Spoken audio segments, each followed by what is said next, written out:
Hello guys. तो आज के इस वीडियो में हम लोग उत्कर्ष क्लासेस डेली जो करंट अफेयर्स फूल पत्ती वाली क्लास कुमार गौरव सर की है, तो उस उनके क्वेश्चन को आज हम लोग इस वीडियो में डिस्कस करेंगे। तो आइए वीडियो को स्टार्ट करते हैं। प्रतिवर्ष विश्व मधुमेह दिवस कब मनाया जाता है? तो प्रतिवर्ष विश्व मधुमेह दिवस जो है ये 14 नवंबर को मनाया जाता है। मधुमेह दिवस जो है की शुरुआत कब हुई थी? तो मधुमेह दिवस की शुरुआत 1991 में हुई थी और इंसुलिन हार्मोन की कमी से डायबिटीज नामक रोग हो जाता है। डायबिटीज जो होता है दो प्रकार का होता है, टाइप फर्स्ट और टाइप सेकेंड। और इंसुलिन हार्मोन स्रावित होता है तो अग्नाशय ग्रंथि की बीटा कोशिका से ये स्रावित होता है। आइए कुछ लल्लन टॉप क्वेश्चन के बारे में डिस्कस कर लेते हैं। तो एकमात्र जो मिश्रित ग्रंथि है वो अग्नाशय ग्रंथि एकमात्र मिश्रित ग्रंथि है। जैविक घड़ी कहा जाता है तो पीनियल ग्रंथि को जैविक घड़ी कहा जाता है और यह मानव के तीसरे नेत्र की तरह कार्य करती है। लड़ो या भागो, फाइट एवं फ्लाइट हार्मोन स्रावण एड्रिनल ग्रंथि द्वारा होता है। मानव शरीर की सबसे बड़ी जो ग्रंथि है वो यकृत है। सबसे बड़ी अंतःस्रावी ग्रंथि जो है वो थायराइड है और मास्टर ग्रंथि जो है वो पीयूष ग्रंथि है, मास्टर ग्रंथि। और मास्टर ऑफ मास्टर ग्रंथि हाइपोथैलेमस को मास्टर ऑफ मास्टर ग्रंथि कहते हैं। 14 नवंबर 2022 को किस से प्रसार भारती का मुख्य कार्यकारी अधिकारी नियुक्त किया गया? तो यह गौरव द्विवेदी को किया गया। आइए जान लेते हैं कि प्रसार भारती में शामिल हैं आकाशवाणी है, दूरदर्शन है, AIR है। और प्रसार भारती की जो स्थापना है 1997 के एक्ट में स्थापना हुआ है और अभी तक CEO का जो क्रम है वो शेखर वेम्पति हैं, मयंक अग्रवाल हुए, उनके बाद से गौरव द्विवेदी हो गए हैं इस टाइम। प्रसार भारती का जो कार्य है वो सार्वजनिक प्रकाशन है। आइए कुछ लल्लन टॉप क्वेश्चन के बारे में डिस्कस कर लेते हैं। तो भारतीय राष्ट्रीय कांग्रेस के जो नए अध्यक्ष हैं वो मल्लिकार्जुन खड़गे हैं और कांग्रेस की संस्थापक जो है वो A.O. ह्यूम है 1885। और 27वीं महानियंत्रक CGA कौन बनी? तो आरती दास बनी है। और CAG कौन है इस टाइम? तो गिरीश चंद्र मुर्मू CAG हैं। BCI के 36वें अध्यक्ष जो हैं वो रोजर बिन्नी हैं। और भारत के जो महान्यायवादी हैं R वेंकट रमणी हैं। अखिल भारतीय फुटबॉल महासंघ के जो अध्यक्ष हैं वो कल्याण चौबे हुए हैं। और हॉकी इंडिया के अध्यक्ष जो हैं वो दिलीप तिर्की हैं। आइए अगले क्वेश्चन के बारे में डिस्कस कर लेते हैं।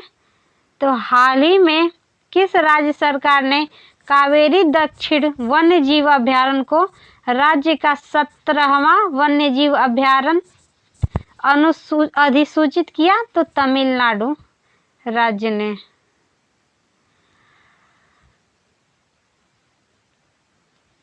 वन्य जीव संरक्षण 1972 में वन्य जीव संरक्षण मनाया जाता है। वन्य जीव संरक्षण की स्थापना हुई।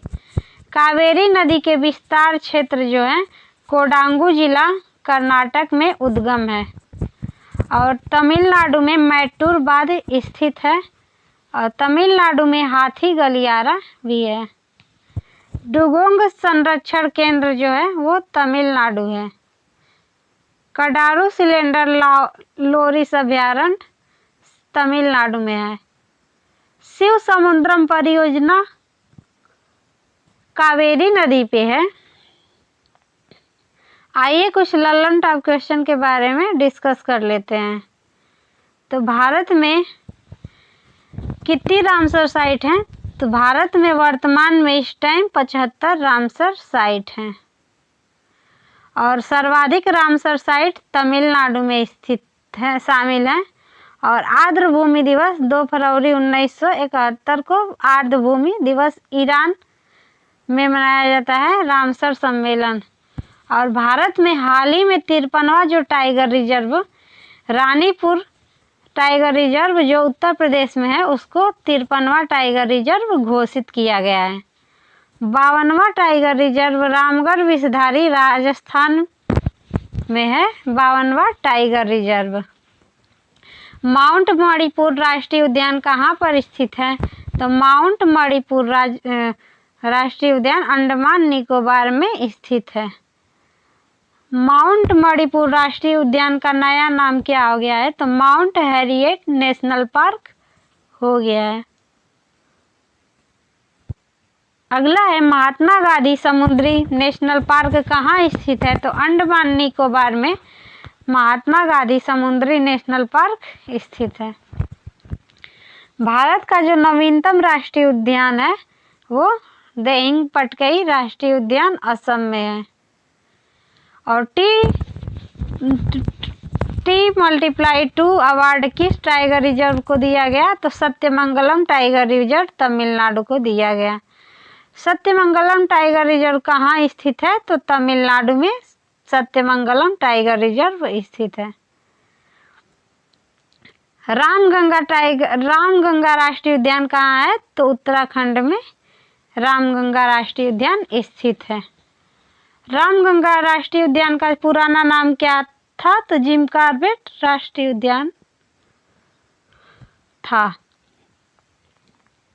आइए जान लेते हैं अगले क्वेश्चन के बारे में। जनवरी 2023 में वाराणसी और किसके बीच में दुनिया की लंबी नदी क्रूज सेवा शुरू होगी? तो असम, वाराणसी से डिब्रूगढ़ जो असम में स्थित है। आइए इससे रिलेटेड कुछ महत्वपूर्ण क्वेश्चन के बारे में भी डिस्कस कर लेते हैं। तो 10 जनवरी 2023 को वाराणसी और डिब्रूगढ़ के बीच दुनिया की सबसे लंबी नदी क्रूज सेवा शुरू होगी और उत्तर प्रदेश के मुख्यमंत्री के द्वारा शुरू होगी और इसकी जो लंबाई है 3200 किलोमीटर है और इसमें 50 दिन में ये अपना सफ़र पूरा करेगी और इसमें 80 पर्यटक बैठ सकते हैं। वाराणसी में काशी की रविदास नगर से शुरू होगी और यह गंगा ब्रह्मपुत्र नदी का प्रवाह है और इस क्रूज का जो नाम है रामविलास गंगा विलास है और इसको चलता फिरता आधुनिक शहर भी कहते हैं।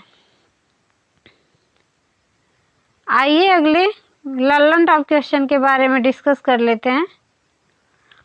तो भारत की पहली अंडर वाटर मेट्रो किस नदी पर स्थित है? तो हुगली नदी कोलकाता पर पहली अंडर वाटर मेट्रो स्थित है।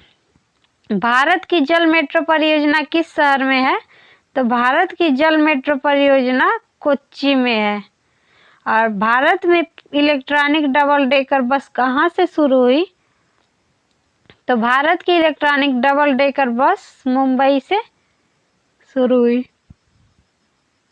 शंघाई सहयोग संगठन की पहली सांस्कृतिक राजधानी वाराणसी है। राष्ट्रीय जलमार्ग फर्स्ट किस नदी पर स्थित है? तो गंगा नदी पर स्थित है। और राष्ट्रीय जलमार्ग फर्स्ट 2 स्थानों के बीच प्रयागराज और हल्दिया उत्तर प्रदेश में स्थित है।